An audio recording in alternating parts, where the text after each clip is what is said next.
வாழ்க வையகம், வாழ்க வளமுடன், குருவாழ்க, குருவே துணை. ஆர்ட் கிளாஸில் இது வந்து 3வது கிளாஸ். பொதுவாக குழந்தைங்களுக்கு வரையணுன்னா இப்போ என்ன பண்ணிடுறாங்கன்னா பேரண்ட்ஸ் மேக்ஸிமம் செல்ஃபோனை கொடுத்து செல்ஃபோனில் இருக்கிற ஏதாவது ஃபோட்டோஸையோ அல்லது ஏதாவது ட்ராயிங்ஸோ பார்த்து வரைய சொல்கிறாங்க.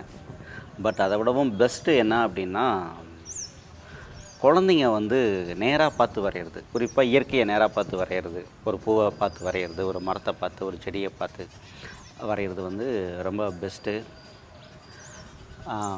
ஏன் இந்த விஷயத்தை நான் ரெஃபர் பண்ணுறேன்னா, இப்போ குழந்தைங்க இயற்கையை விட்டு விட்டு தள்ளி தள்ளி தள்ளி தள்ளி செல்ஃபோனுக்குள்ளேயும் டிவிக்குள்ளேயுமே தான் போயிட்டுருக்காங்க. அதை கட் பண்ணி ஒரு நாளைக்கு ஒரு 1/4 மணி நேரமோ அரை மணி நேரமோ ஒரு இயற்கையோட ஒரு செடிக்கு பக்கத்தில் உட்கார வச்சு, அல்லது ஒரு பூவுக்கு பக்கத்தில் உட்கார வச்சு, அல்லது ஒரு மரத்தை காமிச்சு வர அப்படின்னு சொன்னால் குழந்தைங்களே வரைவாங்க. அவங்களுக்கு கொஞ்சம் கலர்ஸை கொடுத்து ஒரு நோட்டை கொடுத்தா அவங்களே வரைவாங்க. அதுவே அவ்வளோ அழகாக இருக்குது. நாம் சொல்லி கொடுத்து வரைகிறத விட அவங்களே ஒன்று பண்ணுறாங்க, சூப்பராக தான் இருக்குது.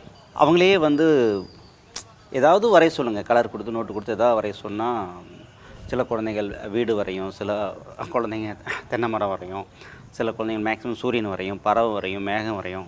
சில குழந்தைங்களுக்கு பார்த்தீங்கன்னா கார்ட்டூன் சேனல் அல்லது டிவியே பார்த்துட்ருப்பாங்க. அந்த குழந்தைக்கிட்ட ஒரு படத்தை வரைய சொன்னால் அது என்ன பண்ணுன்னா அந்த சேனலில் வரக்கூடிய ஏதாவது ஒரு கேரக்டரை தான் வரைஞ்சிட்ருக்கு. அப்படி இருக்கும்போது குழந்தைங்களோட க்ரியேட்டிவிட்டி என்ன ஆகுதுன்னா கம்மியாகிடுது. ஒரு டிவியில் வந்த ஒரு விஷயத்தை பார்த்து வரையும்போது குழந்தையுடைய ஒரிஜினல் க்ரியேட்டிவிட்டி வந்து கம்மியாகுது. குழந்தை எங்கேருந்து வந்து விஷயத்தை கிரகிக்கணும் அப்படின்னா இயற்கையிலிருந்து தான் கிரகிக்கணும். பூவில் இருந்தும், செடியில் இருந்தும், பறவைகள் இருந்தும், ஒரு பட்டாம்பூச்சியில் இருந்தும். அப்படி வந்தால் குழந்தைங்களுக்கு வந்து அவங்களுடைய க்ரியேட்டிவிட்டியும், அவங்க மனசு, அவங்க கண் எல்லாமே நல்லாயிருக்கும். அவங்க உடம்பும் மனசும் ஆரோக்கியமாக இருக்கும். ஏன்னா நம்ம முடிஞ்ச வரைக்கும் இயற்கையோடு இருக்கணும்.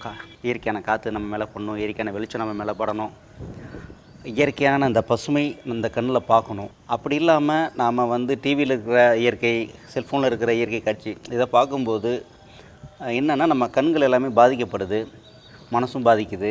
பெரியவங்களுக்கு ஏன் நிறைய பேர்த்துக்கு ஒரு நிம்மதியான தூக்கம் இல்லை அப்படிங்கிறதுக்கு காரணமும் இதுதான். இயற்கையிலிருந்து நம்ம தள்ளி போகாமல் இயற்கையோடு இருக்கணும். அனைவருக்கும் வணக்கம். என்னுடைய பெயர் பொன்னன்.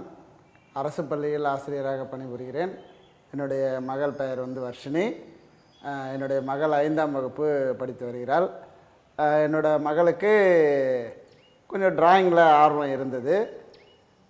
அவளை இன்னும் அவளுடைய டிராயிங் ஆர்வத்தை இன்னும் சிறப்பாக செய்கிறதுக்கும், அவள் டிராயிங் நல்லா செய்கிறதுக்கும் அவளை வந்து சம்மர் கிளாஸில் எஸ்எஸ் ஃபைன் ஆர்ட்ஸில் சேர்த்து விட்டேன்.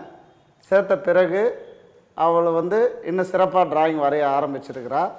அவளுடைய டிராயிங் ஒர்க்லாம் இப்போ ரொம்ப நீட்னஸாக இருக்குது, ரொம்ப சிறப்பாக செய்கிறா. ஏற்கனவே வரையும் போது அது கொஞ்சம் ஒழுங்கு இல்லாமல் இருந்தது. இப்போ எந்த படம் வரைஞ்சாலும் அதை வந்து ஒரு நல்ல கரெக்டான ஷேப்பில் வரைகிறா. அதுக்கு கலர் கொடுக்கறது ரொம்ப ஃபைனாக செய்கிறா. ரொம்ப அருமையாக இருக்குது. அவகிட்ட நிறைய இம்ப்ரூவ்மெண்ட் இருக்குது. உங்கள் பிள்ளைங்களுக்கு ஆர்வம் இருந்தால் நீங்களும் அந்த டிராயிங் கிளாஸில் சேர்த்து விடுங்க. பிள்ளைங்கக்கிட்ட இருக்கிற ஆர்வத்தை இந்த மாதிரி வளர்த்து விடுறது ரொம்ப நல்லது, நல்ல விஷயம். வணக்கம், என் பேர் வந்து வர்ஷினி. நான் 5th ஸ்டாண்டர்ட் படிக்கிறேன். எனக்கு ட்ராயிங்னால் ரொம்ப பிடிக்கும். அதனால் எஸ்எஸ் ஃபைன் ஆர்ட்ஸ்க்கு வந்தேன். அது ஒரு ஆர்ட் கிளாஸ். அங்கே வந்து எங்கள் சார் வந்து ஸ்கேல், எரேசர் இல்லாமல் எப்படி வரையணும்னு சொல்லி கொடுத்தாரு. அதுக்கப்புறம் கலர்லாம் எப்படி அடிக்கணும்னு சொல்லி தந்தார். நான் அதுக்கேற்ற மாதிரி அடித்தேன். அதுக்கப்புறம் round, straight line, slanting line எதுவுமே ஸ்கேலே யூஸ் பண்ணாமல் நான் நல்லா வரைஞ்சேன். அதுக்கப்புறம் சம்மர் கிளாஸை ஜாயின் பண்ண பிறகு அதுக்கப்புறம் போன வாட்டி வந்து நான் மொபைல் பார்த்து தான் எல்லாத்தையுமே வரைஞ்சிருந்தேன். இப்போ அப்படியே நேச்சரை பார்த்து வரைகிறேன். ஒரு பிளான்ட்டுக்கு முன்னாடி உட்காந்து வரைகிறேன். நான் நல்லா வரைய ஆரம்பித்தேன்.